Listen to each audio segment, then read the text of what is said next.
If you ever wondered which is better, metal fence posts or wood fence posts for doing a privacy fence around your yard, well, I was on the fence about the whole thing myself.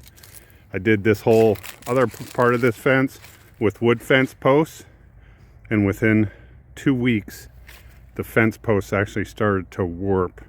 And it's hard to see, but if you look down the line of this whole fence here, fence posts aren't straight.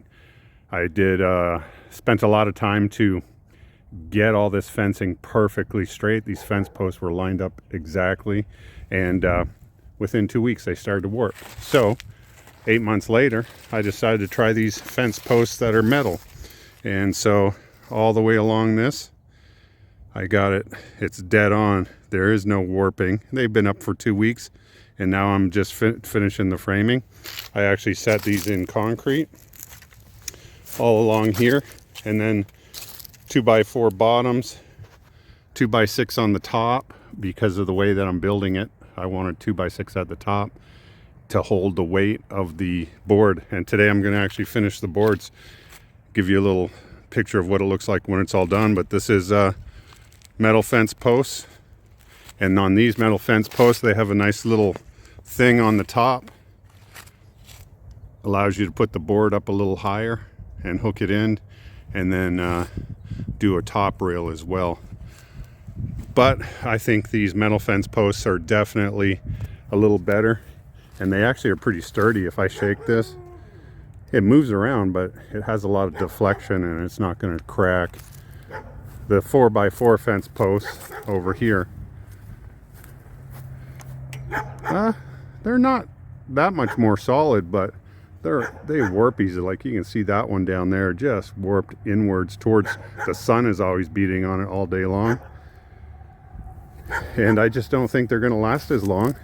They've been using 4x4 fence posts or 6x6 for years, doing great. But I think these metal fence posts are going to last a lot longer.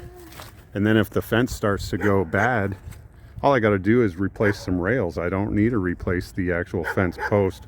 And like I mentioned, I set them all in concrete, but apparently you can do them right into the ground. So let's finish this fence and get a look at it when it's done, compare it to what's already there. Here's the fence all done. Board on board. Nice little privacy fence. Got the metal posts.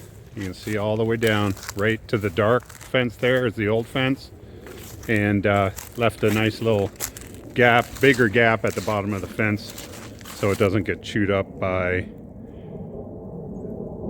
the weed trimmer.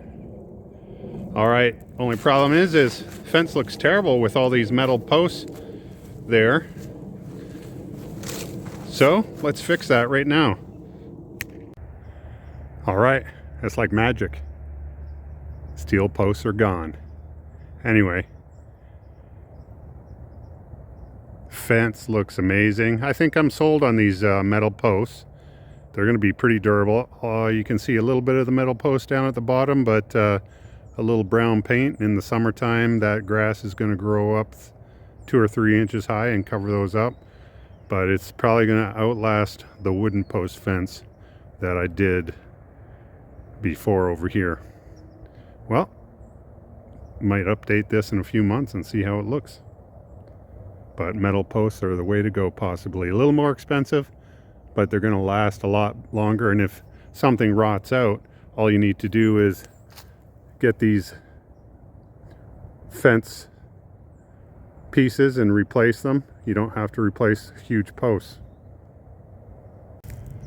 Oh, and I should mention on these metal fence posts, because they have all the holes all the way up and down, when you put the rails on that cross from post to post, it seems to be much easier than nailing onto wood posts, because you just screw everything right on. And I swear I didn't time myself, but it went a lot quicker putting on the top rail and the bottom rail. And if you were to put a middle rail on, you screw it on and it just goes so much easier to mark, easier to cut.